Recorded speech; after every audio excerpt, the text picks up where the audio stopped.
Kano ke katundu kaffe ak'Obadde Okimanyi mu malindirire.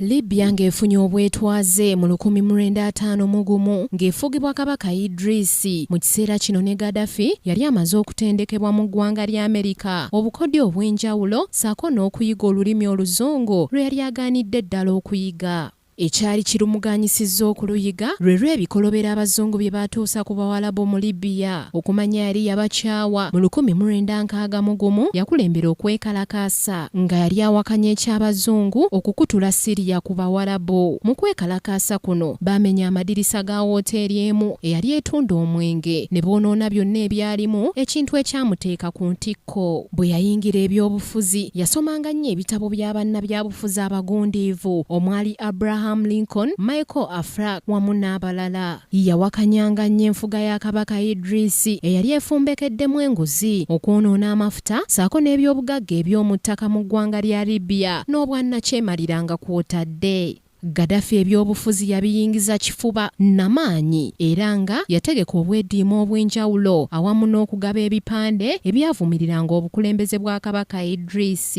Olw'okuba nti Libya yali ekyafugibwa abazungu era nga be baali batendeka amaje gaayo, bano baali banywanyi ba Kabaka Idris era abazungu baali batendeka amaje ne balumiriza Gadafi okubeera omujeemu eri gavumenti ya Idris wamu n'okukozesa olulimi oluvuma, nga kino kyaleetawo n'okuteebereza nti mu 1963 yali mabega w'olukwe olw'okutemula omu ku basirikale b'eggye lya Libya. Mu mwaka 1964 ng'ali wamu n'abamwagira, Gadafi yatondawo akabinja mu maje ke yatuuma Free Officers Movement, nga akabinja kano kaali kankyukakyuka nga n'erinnya yalikoppa ku kabinja ka President Nasser akaleeta enkyukakyuka mu ggwanga lya Misiri. Akabinja kano kaatuulanga entakera okulaba engeri gye banaatwalamu emirimu gy'akabinja kano mu maaso. Gadafi yatambula okwetooloola Libya ng'anoonya obuwagizi, naye ng'ebitongole ebikessi tebimuteekako mulaka anti nga balaba enteekateeka ze zaali tezirina gye ziraga olw'obuto bwe.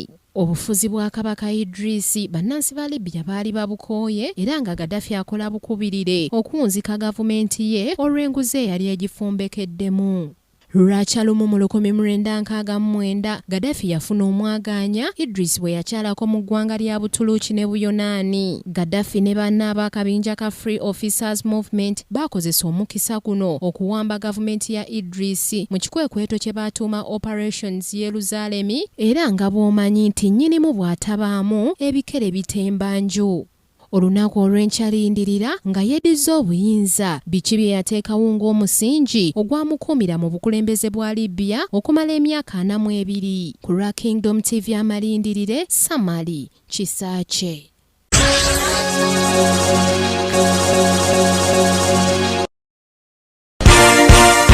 This is Kingdom TV.